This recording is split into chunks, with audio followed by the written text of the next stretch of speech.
Hello ladies and gentlemen, Keaton here, and welcome to Nuclear Throne update number 28. Now for those of you who don't know, this is the one time a week where we take a look at the latest Nuclear Throne update, grab that changelog, put as much of it into video format for your viewing pleasure. So with that said, let's get right to it. Now, as always, before we get to update number 28, let's take a quick look back at what happened in update number 27.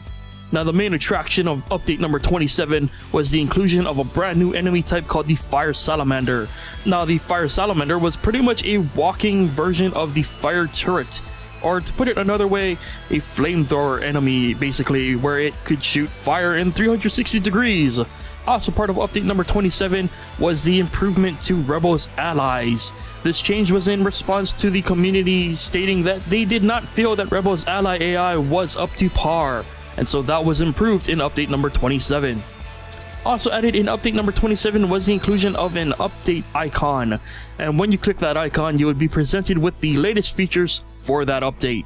And of course, as always, there were a ton of bug fixes and changes and balances to the game. If you would like a full list or a more in-depth look at update number 27, check out our previous video because it also includes a link to the full update number 27 changelog.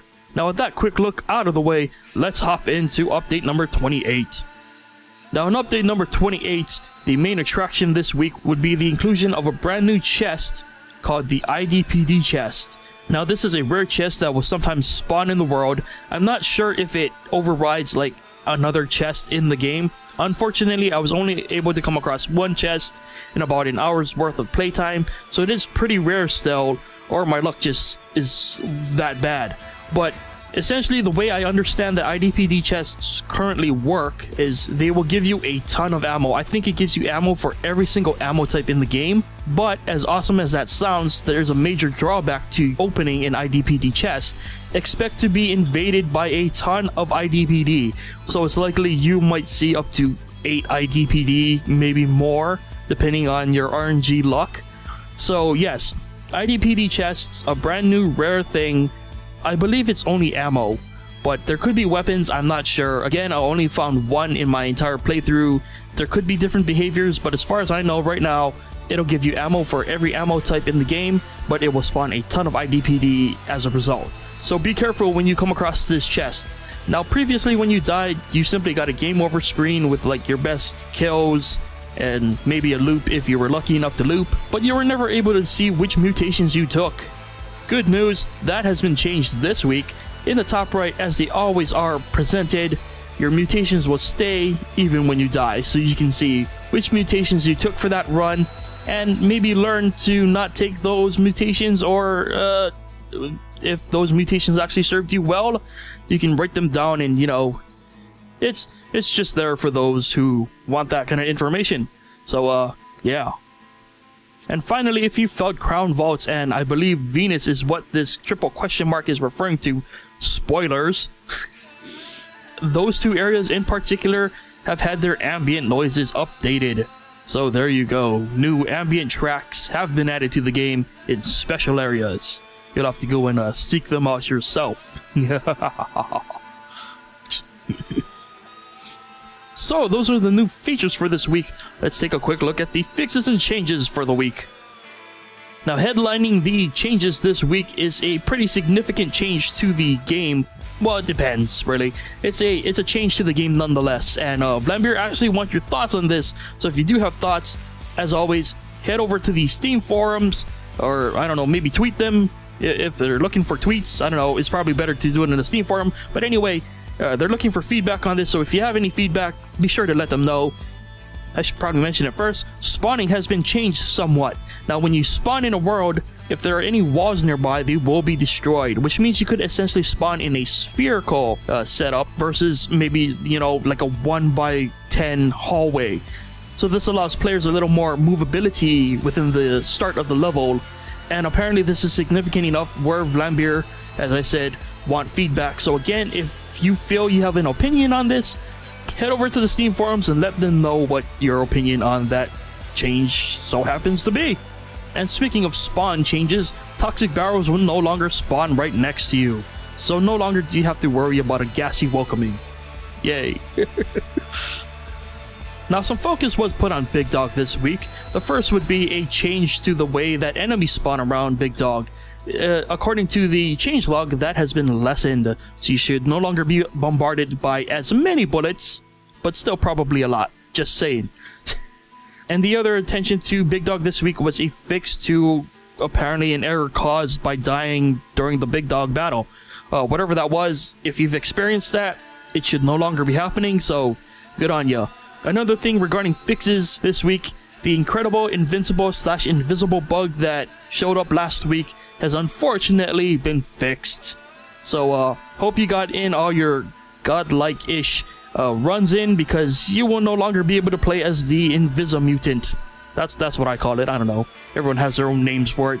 I think there's even lore starting to show up around that. Yeah. It's turning into Mortal Kombat now. Anyway, a lot of quick restart bugs have also been fixed this week. Again, I'm sort of glossing over the list, so if you want the full changelog, check the link in the description below and read the entire changelog for yourself. And finally, Big Bennett has a new dash sprite. Apparently this is closer to what it'll eventually look like.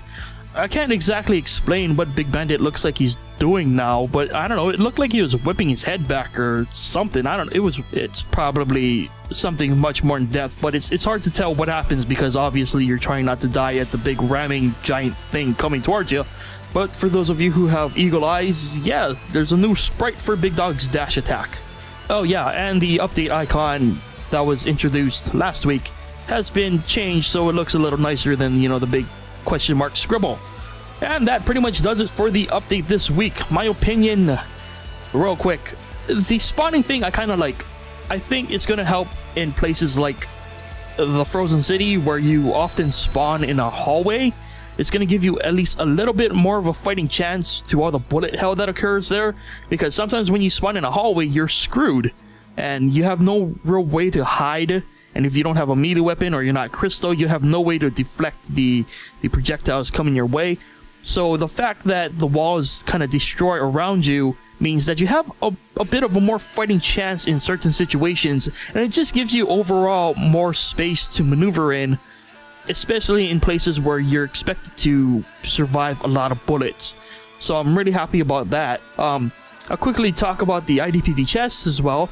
That was a crazy thing. I'm probably never gonna pick up an IDPD Chest, to be honest.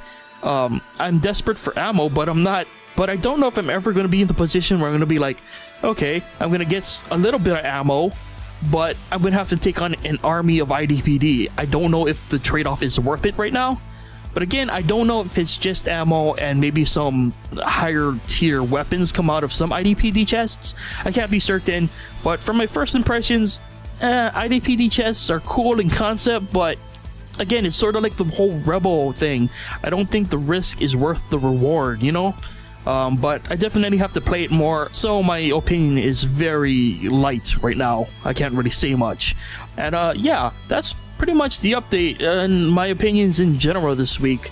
I'm sure I'll have more later in the week when I do a playthrough for the week, which has sort of become tradition on the channel. So yeah, if I have any other opinions, you can check out that video when it comes out.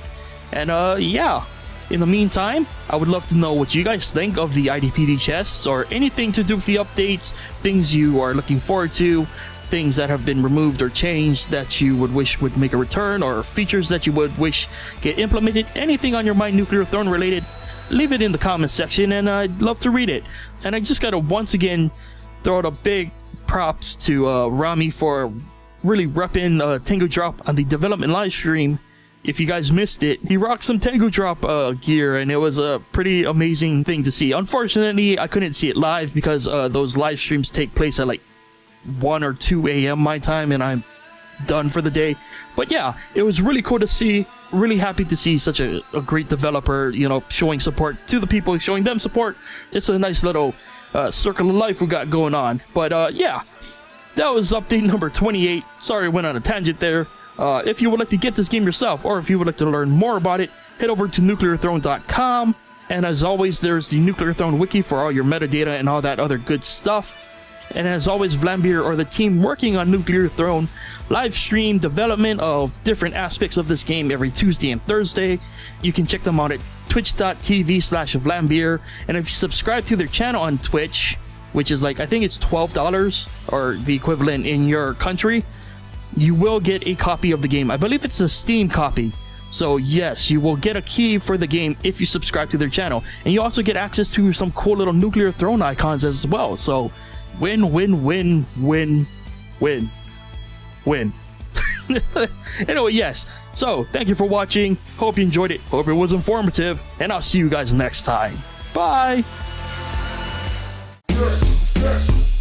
It's the dead body looting, mutant shooting, Venus youth and rootin', tootin', Luger totin', Ruger loading, bullet throwing, way too long, grenade holding, triangular my mango, your weapon to rap, flash color coded clips in an RPG hat, baby blue ammo turn red when it claps, shoot your face in the fat, give your cadaver a slap, where the level boss at, I wanna click clack, pow, click clack that, see him shoot him skin.